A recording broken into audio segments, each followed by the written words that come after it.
Hi guys, it's me, Susan. It's Wednesday, January 28th. Welcome to Cruisin with Susan.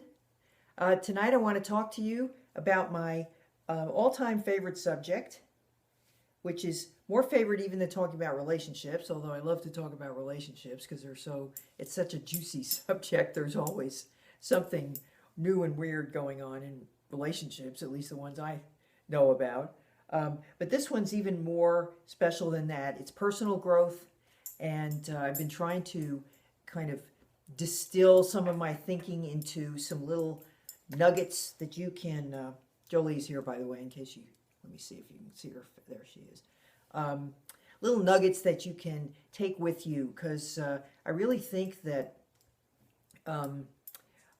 you can think and think and think, and I can talk and talk and talk. I certainly tend to do that, but it's like being able to take away a little phrase or a little sentence or a little image will help you when you're actually in a situation where you can apply it. So the first point I want to make is get out of your comfort zone. An opportunity to do that can present itself at any moment. It's when, let's say, I don't know, it depends on who you are. If you're a shy person, it might be a moment when in the grocery store you're in line and you have a chance to say hello or visit with the person behind you. If you're a real outgoing, kind of extroverted person, it might be the time you decide to stay home and see if you enjoy your own company. If you're a real intellectual, it might be the time that you do something really silly or with no redeeming value at all, just for fun. I don't know, finger painting or get messy. If you're a real messy person, I don't know. I don't know what the outside the comfort zone would be. Maybe making your bed or something. Do something different. Do something that makes you a little uncomfortable. Be willing to expand your horizons a little bit. And I'm going to give you a couple of one specific example of that in the next point that I want to make, a way of doing that.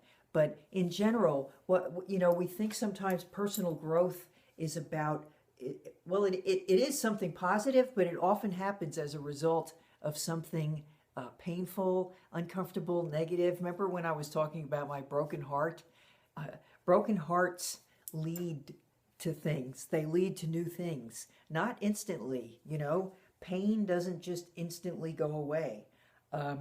My broken hip didn't immediately lead to all kinds of interesting growth experiences, but it sure did. Now that I look back on the last 9 months of my recovery, it's been fascinating. I really feel like I'm not the same person that I was before I went through the various medical problems that I had in the past year or so. So it may not look, it may be a feeling of humiliation and embarrassment when you make a mistake. You try something new. Remember my karaoke story about risk taking. At the moment it could feel excruciating, but it's growing you a little bit. Each time you step out of your comfort zone, you're growing a little bit, okay? And that's what it's all about. Personal growth is probably, other than aging, personal growth is the only thing that you can continue to do every single day of your life, no matter what circumstances you're in. Okay, aging is going to happen anyway, but personal growth is a choice. Okay, my second point is a specific way that you can do that, and this may appeal to some of you and it may not to others. The general category would be take a class in something that you don't know anything about, or that is not a skill that you have, something where you have to learn. But the specific class I'm going to tell you about is real exciting. I'm planning to take it myself. And if you remember Brene Brown, the gal that I've talked to you a lot about, who's the woman who has written a number of books on shame and vulnerability, okay, she has partnered up with Oprah, which is another good place to find personal growth material, articles, and stimulation. And she's offering a 12-session course on that you can access on Oprah.com about The Gifts of Imperfection, which is one of her books that she's written. She's using that as sort of the textbook for the class, but it also includes artistic journaling, where the materials she asks you to get are like a blank, a blank sketchbook and watercolors, markers. To me, that's very kind of, it's not real, I wouldn't call it scary. It's kind of exciting, but I have no artistic ability at all. But that's because when I think about it, it's supposed to look like, like artists make. But art is just an expression of your own whatever you want to scribble a color on a piece of paper. That's an expression of your own self. So anyway, the 12 sessions, you don't download them, but you can access. It's $69, I think. Jolie, bring that back. Jolie.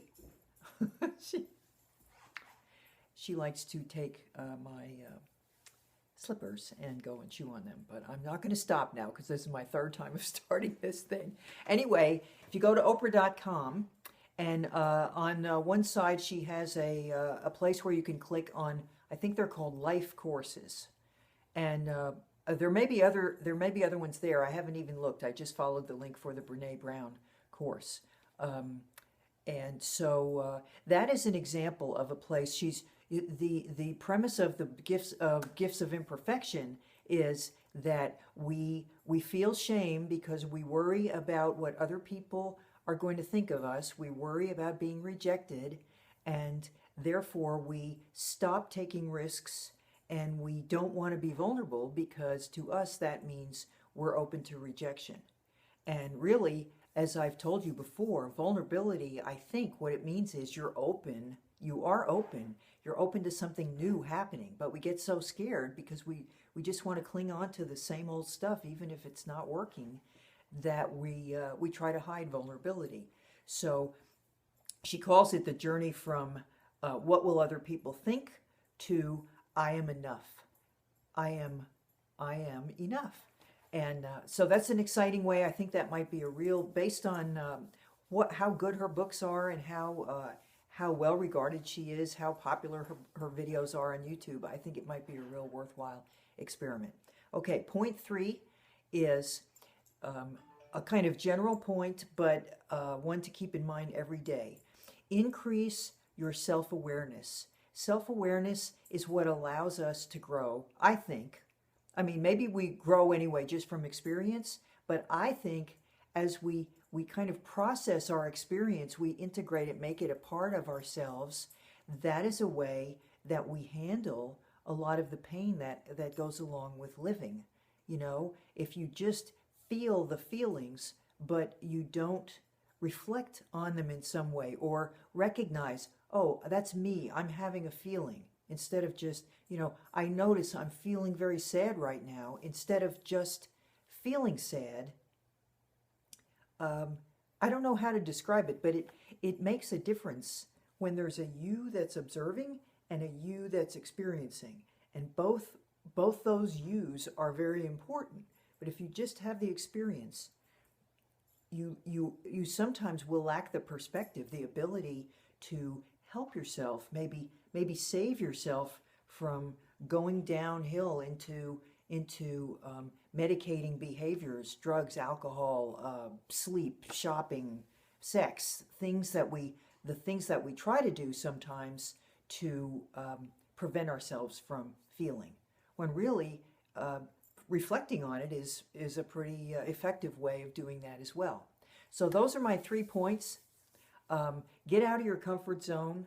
Expose yourself to new material, new challenges like courses like Brene Brown's course on vulnerability, and increase your self-awareness. Every experience that you have will have, I think, deeper meaning if you don't have to obsess about it or dwell on it, but if you give it a little bit of thought and kind of say, I'm having this experience. This is me, and maybe even I wonder how I'll grow from this. It really helps me when I'm in the middle of feeling a lot of pain. Okay, for those of you, so that's my 3 steps on personal growth. Those of you who have been kind enough to ask, about my bone marrow biopsy that I had last week. I do not yet have results. I'm going to see the doctor next Tuesday, so I'll have some news for you then. But I will tell you something funny, that after the procedure, the nurse came in and told me, the doctor said she has beautiful bone marrow. I'm like, oh, that's the nicest thing anybody ever said to me. I guess that's just natural me because I haven't done anything to improve my bone marrow. And I'm also hoping that that means it's healthy. I mean, I don't know what beautiful bone marrow actually means, but I assume to someone who's used to looking at lots of bone marrows, that would be a good sign. Okay, so I'm taking it as that. I still feel fabulous, and I'll fill you all in later on. So thanks for watching. I love you all, and until the next time, please remember to live well, laugh often, love much, and I'll see you soon on Cruisin' with Susan. Bye-bye.